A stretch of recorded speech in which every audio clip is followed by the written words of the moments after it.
नमस्कार दोस्तों, आप लोगों का बहुत बहुत स्वागत है आपके अपने यूट्यूब चैनल पर।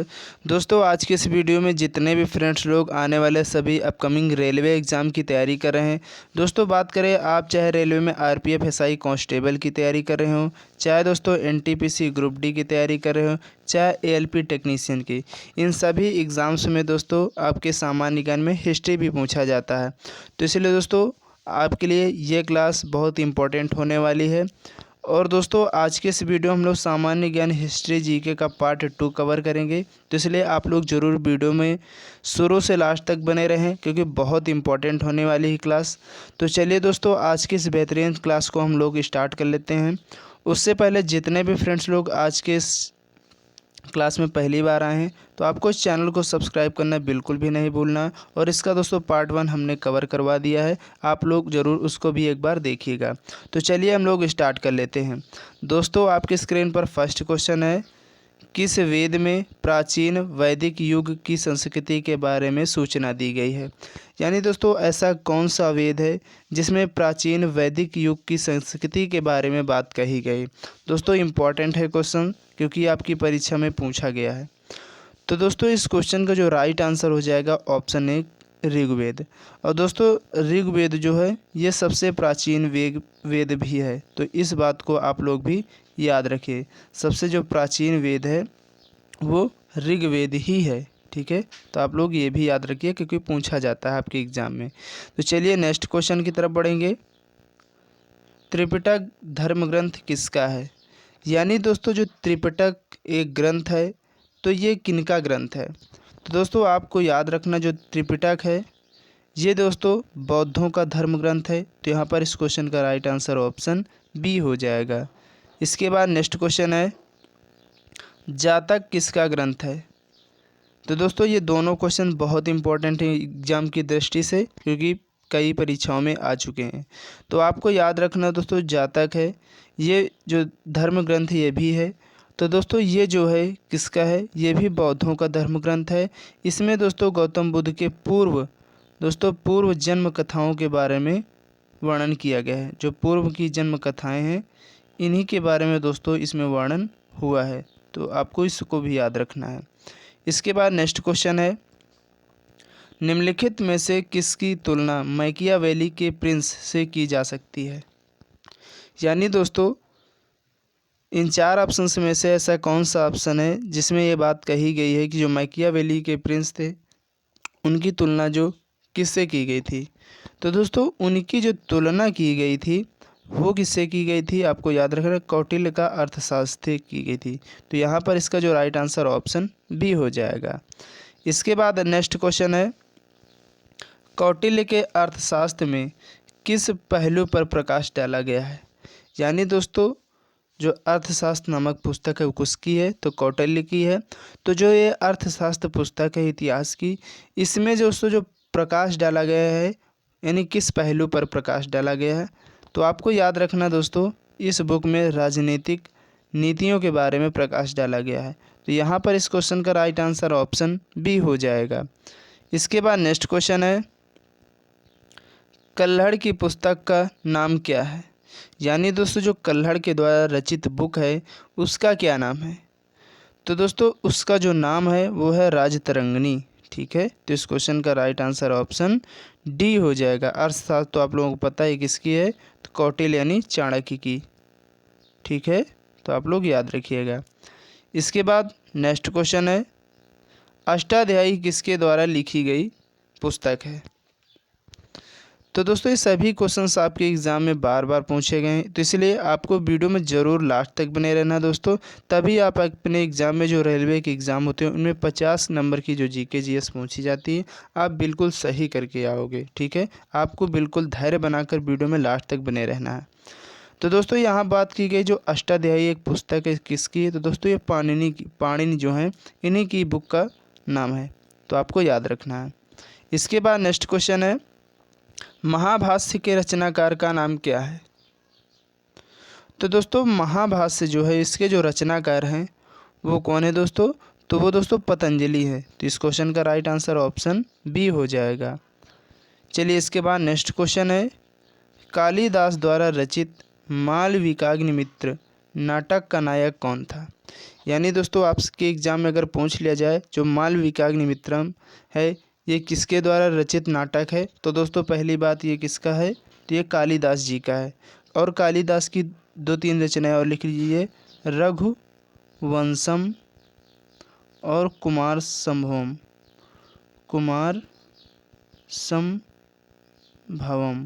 ठीक है, इनको भी कई बार आपकी परीक्षा में पूछा गया है। यहाँ पर दोस्तों जो पूछा गया है क्वेश्चन में, इस नाटक का नायक कौन था, तो आपको याद रखना इस नाटक का जो नायक था वो दोस्तों अग्निमित्र था। तो यहाँ पर इस क्वेश्चन का राइट आंसर ऑप्शन सी हो जाएगा। चलिए इसके बाद नेक्स्ट क्वेश्चन है, हर्षचरित किसके द्वारा लिखी गई पुस्तक है। तो दोस्तों जो हर्षचरित है ये बाणभट्ट के द्वारा लिखी गई पुस्तक है। तो यहाँ पर इस क्वेश्चन का राइट आंसर ऑप्शन बी हो जाएगा। इसके बाद नेक्स्ट क्वेश्चन है, विक्रमांक चरित के रचनाकार का नाम क्या है। दोस्तों जो विक्रमांक चरित नामक पुस्तक है इसके जो रचनाकार हैं वो कौन है, तो दोस्तों इस पुस्तक के जो रचनाकार हैं वो हैं विल्हड़। कौन है, विल्हड़। तो आपको याद रखना है इस क्वेश्चन का राइट आंसर ऑप्शन बी हो जाएगा।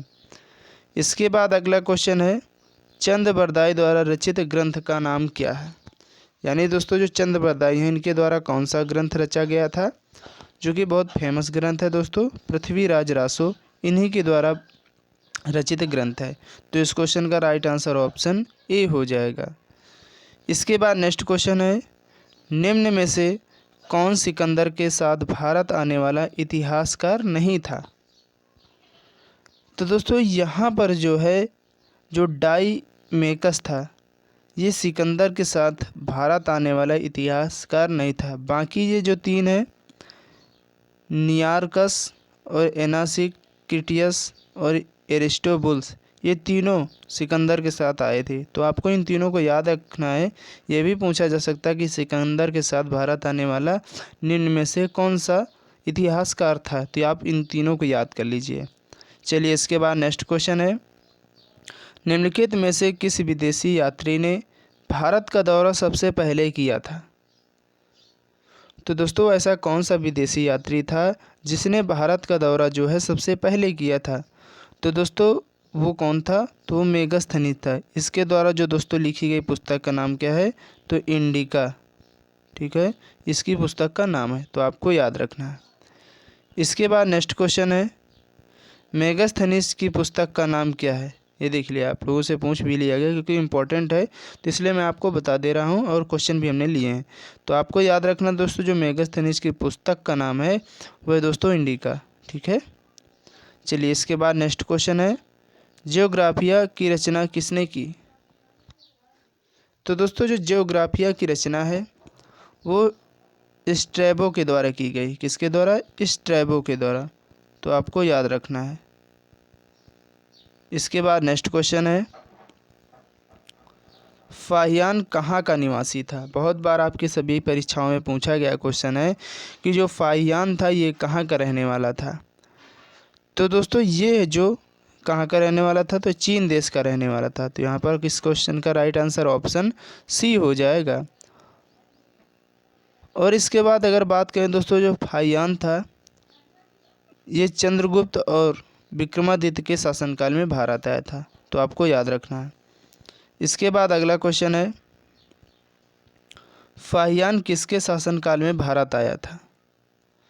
तो दोस्तों जो फाहियान था ये चंद्रगुप्त द्वितीय के शासनकाल में भारत आया था। तो इस क्वेश्चन का जो राइट आंसर ऑप्शन डी हो जाएगा। इसके बाद नेक्स्ट क्वेश्चन है, हर्षवर्धन के समय कौन सा चीनी यात्री भारत आया था। यानी दोस्तों हर्षवर्धन के शासनकाल में कौन सा चीनी यात्री भारत आया था। तो दोस्तों इसके जो शासनकाल में भारत आने वाला व्यक्ति है वो दोस्तों कौन था, तो ह्वेनसांग। कौन था, ह्वेनसांग। तो इस क्वेश्चन का राइट आंसर ऑप्शन डी हो जाएगा। इसके बाद नेक्स्ट क्वेश्चन है, 9वीं सदी में भारत आए अरब यात्री सुलेमान ने किस साम्राज्य को रुहमा कहकर संबोधित किया था। यानी दोस्तों जो 9वीं सदी में भारत आने वाला यात्री सुलेमान था इसने किस साम्राज्य को रुहमा कहकर बुलाया था, यानी संबोधित किया था। तो आप सभी को याद रखना दोस्तों जो पाल साम्राज्य था इसी को इसने रोहमा कह के बुलाया था। ठीक है, चलिए इसके बाद नेक्स्ट क्वेश्चन है, अल-बिरूनी किसके शासनकाल में इतिहासकार था? तो दोस्तों जो अल-बिरूनी था, ये जो है दोस्तों जो इतिहासकार था, ये महमूद गजनवी के, ठीक है, इसने जो महमूद गजनवी था, इसने जो सोमनाथ मंदिर गुजरात में है, सोमनाथ मंदिर जो गुजरात में दोस्तों, इस पर इसने 17 बार, किसने बार 17 बार आक्रमण किया था। तो इस बात को आपको याद रखना है क्योंकि आपके एग्ज़ाम में ये पॉइंट पूछा जा चुका है। चलिए इसके बाद अगला क्वेश्चन है, यात्री इब्न बतूता कहाँ से आया था? तो दोस्तों जो यात्री इब्न बतूता था, ये मोरक्को से आया था। तो यहाँ पर इस क्वेश्चन का राइट आंसर ऑप्शन ए हो जाएगा। चलिए इसके बाद नेक्स्ट क्वेश्चन है, दक्षिण अफ्रीकी यात्री इब्न बतूता किसके शासनकाल में भारत आया था? तो दोस्तों ये जो है, ये मोहम्मद बिन तुगलक के शासनकाल में भारत आया था। तो यहाँ पर इस क्वेश्चन का राइट आंसर ऑप्शन सी हो जाएगा। इसके बाद अगला क्वेश्चन है, भारतीय पुरातत्व सर्वेक्षण की स्थापना कब हुई? यानी दोस्तों जो भारतीय पुरातत्व सर्वेक्षण विभाग है, इसकी जो स्थापना होती है वो 1861 यानी 1861 में इसकी स्थापना होती है। तो आपको याद रखना है। इसके बाद अगला क्वेश्चन है, भारतीय पुरातत्व का जनक किसे कहा जाता है? तो दोस्तों जो भारतीय पुरातत्व का जनक कहा गया है वो अलेक्जेंडर कनिंघम को कहा गया है। तो यहाँ पर इस क्वेश्चन का राइट आंसर ऑप्शन ए हो जाएगा। इसके बाद नेक्स्ट क्वेश्चन है,